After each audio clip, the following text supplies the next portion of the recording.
Welcome to Native Bidaské, Native News Online's weekly spotlight on the people making news and leading change in Indian country. Welcome to another episode of Native Bidaské. I'm Levi Rickert, the host, and last week we talked to Betty Osceola from the Miccosukee tribe. This week we actually have the tribal chairman, so I'm pretty excited about that. Chairman Talbert Cypress, and he's with us, and he's going to talk about the Alligator Alcatraz. And so it is a detention center that was built very rapidly in the Everglades, and at full capacity, they're telling us they're going to have 5,000 people there. I think right now there's a few hundred. And Chairman Cypress has been a member. He is a member of the Miccosukee Business Council. He has been a member since 2017, initially serving as secretary before being appointed chairman in 2021. So in his role as chairman, he leads the tribal government in its business enterprises, managing daily operations, coordinating council members, assigning responsibility, ensuring that all the duties are effectively carried out. And I have some friends that I've been talking to about him. We did a little pre-screening, and everybody tells me what a great guy you are, Chairman. Welcome to Native Bidaské. How are you today? I'm doing great. It's great to hear people are saying positive things about me. Yeah, that's the way it should be. You know, the state of Florida opened this detention center and to hold the undocumented immigrants on was a closed airstrip, right? Now, this week, we were informed that your tribe has joined a lawsuit with the Friends of the Everglades against Kristi Noem, the Secretary of Homeland Security. Who else? We have several names. The Acting Director of the United States Customs Enforcement, and the Executive Director of the Florida Division of Emergency Management and then the Miami-Dade County, a political subdivision of the state of Florida. Why was this so important that you joined forces, or this lawsuit intervened with the Friends of the Everglades? First off, we believe strongly in their case. And so we wanted to file this intervention because, we wanted to have our community represented as well.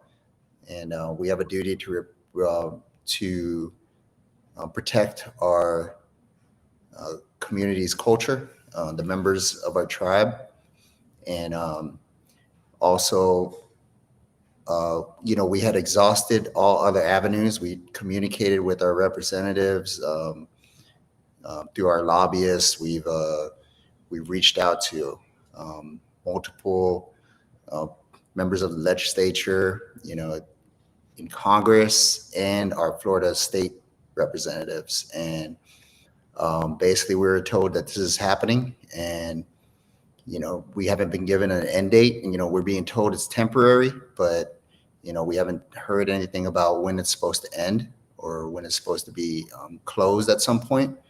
So, that raises a lot of concerns for us. And, we don't take filing very lightly. So we exhausted all those avenues, and, this was the best decision that we could possibly make. And, we had to act. Yeah. And my understanding is they have spent or will have spent, when it's all done, $450 million. And that doesn't sound like a temporary gesture to me at all. Do you think they're telling the truth? Do you think they're lying? Do you think it's temporary? From what I'm hearing right now, we know immigration is not going to be a short-term problem, right? This is a long-term issue. It's been going on for years and years and years, and so since 1492. But go ahead. Right, exactly. So when we hear that,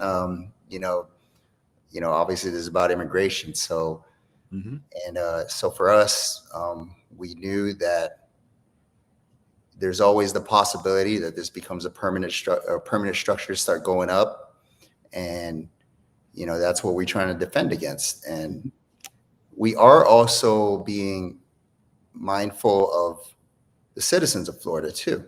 I don't know if they fully understand how important the Everglades is to every citizen in Florida. That's where we get our drinking water from. The ecosystem is a very unique ecosystem, in the world, right? Not just in our country.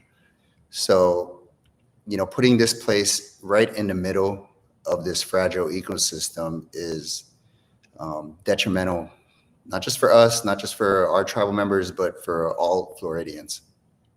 I read your lawsuit. It's 20 pages, really, really well constructed.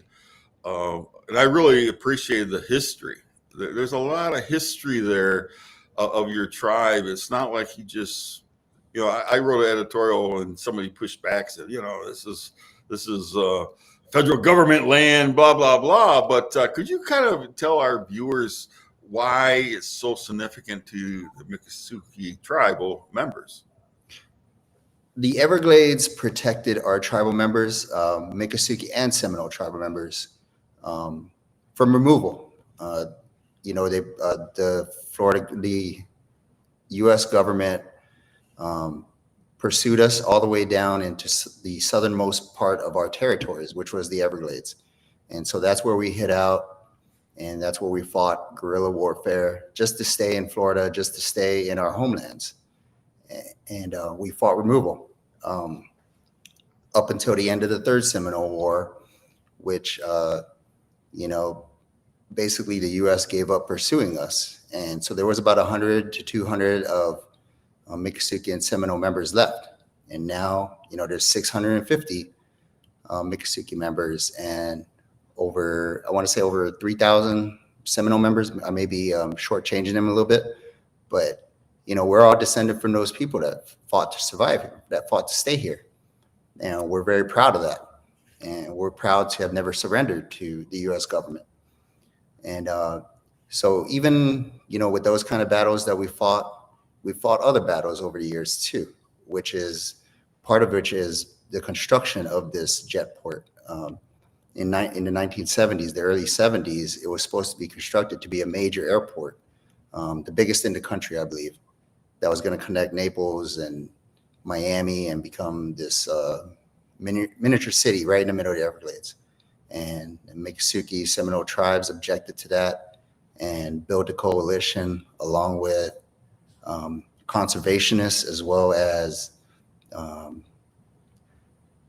they called them Gladesmen, which were generations of Floridians that have lived here in Florida as well. And we all came together and fought the construction of that airport. And we managed to get it stopped. And part of getting it stopped was creating the Big Cypress National Preserve, which was the first of its kind at the time, which allowed access and use of the lands, but also protected it as well.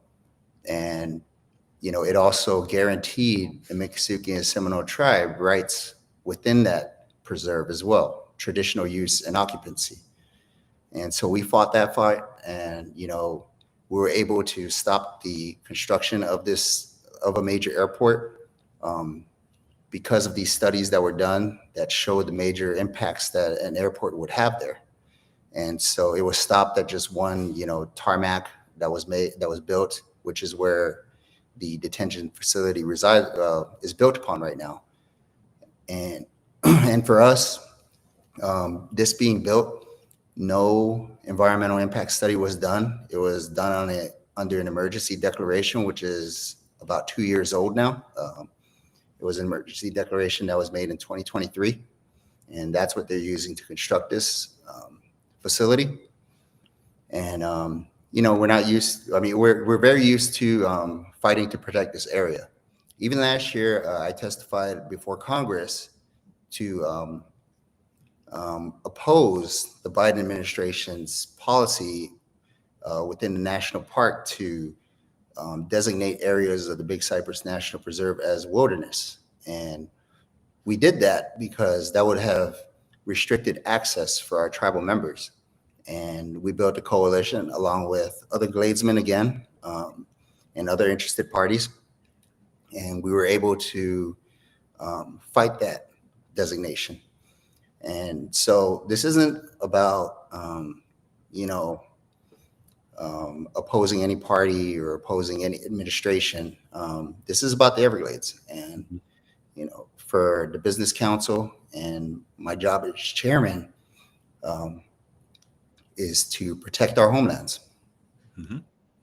You are a Gladesman warrior, because Native people were warriors, and I love that. I guess my comment is the Biden administration listened. Right now, it seems like you can no kind of going on deaf ears, as they say, and so hopefully something will bring that about. And I mentioned being warriors. I know that the tribes has, and I think maybe both tribes, from what I've read, have had protests in the last month or 6 weeks, whatever, and maybe periodically they still continue. But truly, the modern day wars are fought in the court system. So I think that I applaud what you're doing in terms of trying to bring some resolution to it. Speak to the you talked about the environmental, and they haven't done an environmental assessment. Like for our casinos, we also have to do like environmental impact assessments, right? Yep. And those are vigorous. I mean, very rigorous process that are very costly to the tribe, or could be the gaming company going to do it on behalf of the tribe. But that's a very long, drawn out process. Speak to what are they doing with even the human waste? If you think about, if they get to 5,000 people, just to properly handle human waste on a daily basis is pretty dramatic, and I think it could have some serious impacts, negative impacts on the environment. Can you speak to that, please? Yeah. We've talked about how this facility in that area does not make sense because of the lack of infrastructure there. Yes. They would have to bus in all supplies,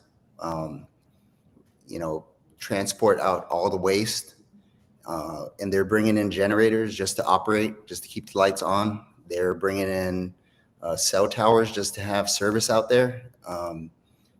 And, as I stated before, it's a $450 million a year, project. And the DeSantis administration and the Trump administration have allotted, record amounts of money to Everglades restoration, right? And we're appreciative of that. And this flies in the face of that. This contradicts everything they've done, on behalf of the Everglades. And so for us, it just doesn't make sense to be out there. We're also worried about the increased traffic in that area. It's a 2-lane highway, which is very dark in the evenings. So it kind of connects Miami to the east with Yes. Marco Island in Naples, right? Yeah. So I've been on that road before. Yeah. I'm sorry I didn't stop to see you, but next time it comes down, I will. But to the point, the increased traffic, it just really will just disrupt the daily living of that. Speak to, like, I saw Representative Frost, I believe, from Florida on television recently, and he had toured the facility. He called it a sanitized tour because they had been getting reports that they were not given showers daily, but that day they were able to take a shower and that type of thing. And one thing that really stuck with me, he said, everybody that he saw who were detainees were dark skinned like him. I believe he's African American, but it's either Hispanic or dark, maybe Haitians, and that really bothered him. And if you're going to try to if you're going to do what you're doing with immigrants, you should do it all equally, right? And have some other people too. And so, what do you know about the living conditions? Are you hearing the same thing I'm hearing, or do you have any inside information? No, I've only seen what's been on the news. Okay. I haven't taken a tour of the facility. So that's just the information I'm getting as well. Pretty much whatever you're hearing on the news is what I hear too. Well, I'm just, this is how I think sometimes. It might be a little crazy, but um, you being a leader of a sovereign nation seems like you should have the right to go to that facility, exercise your sovereignty, and say you want to see what's going on. And so, but anyway, that's just Levi Rickert talking. But yeah, speak to the long term impact. Would you say you mentioned the ecosystem, and so this could be devastating if the worse the more traffic they get, the worse it will be. Correct. Correct. Okay, and that's a heavy duty. Are you getting any tribal support from around the country? Yeah, we've had a few tribes reach out to us, asking how they could help us. We're putting together a campaign for letter signings. We should have that out soon. And we've had several other tribes reach out to us about writing up a letter for us. So, there is a lot of support out there. So, we're appreciative of that. Yeah, and to tribal officials, Native News Online, we want to amplify this story. We feel it's a big story, and I was talking to somebody just recently. It's like this decade's Standing Rock. It could be. I mean, in terms of protection of tribal land, ancestral land, and I'm not trying to incite a major protest or anything, but I do believe that they need tribal support. So anything you can do would be very much appreciated, and we certainly at Native News Online will amplify it. Chairman, what's the ultimate goal, though? I mean, you want it completely closed down? Yes, we want it completely closed down and removed. It's it's right in the middle of the habitat for endangered animals like the Florida panther and the bonneted bat and other numerous species that are out there. And this is our constitutional duty with the Business Council to protect and conserve the Everglades.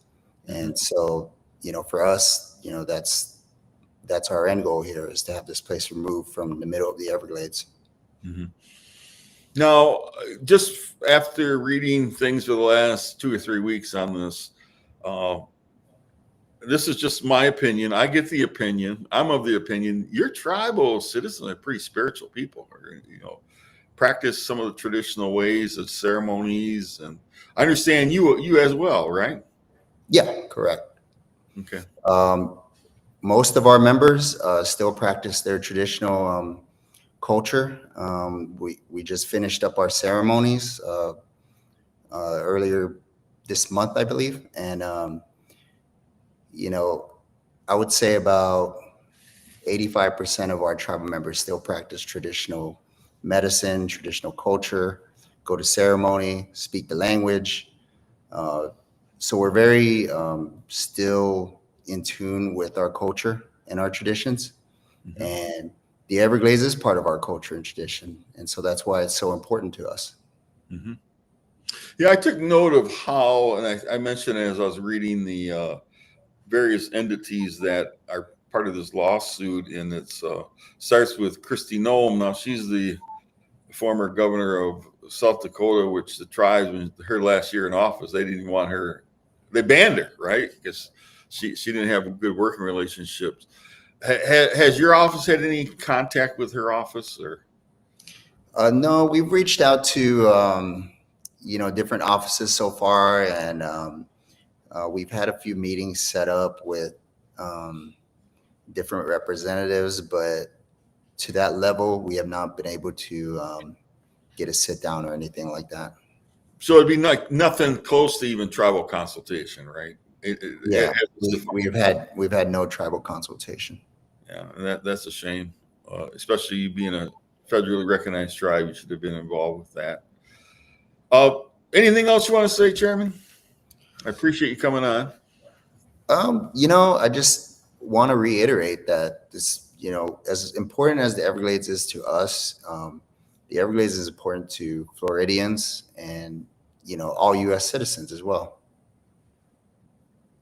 Yes, and One thing I'll say with a smile on my face: Native people are stewards of the earth, Mother Earth, and I appreciate you coming on and really expressing, your concerns that you have for the environment. So, Chi Miigwech, and good luck with your fight. So, Thank you for having me. Shinabish. and to our viewers, Chi Miigwech for tuning in to another episode of Native Bidaské. This is a big issue, and it's something that the tribe is fighting back, and we appreciate that. As I said earlier, we are warriors. So any support you can give, get a hold of tribal leaders down there at the Miccosukee tribe in Florida, and they would appreciate it. So we'll be back next week with another edition of Native Bidaské. Chi Miigwech. Thank you for joining us. If you value our warrior journalism for Indian country, please consider supporting our work by scanning the QR code or visiting the link below. Please subscribe to our YouTube channel, follow us on social media, and sign up for our free daily newsletter. Chi Miigwech.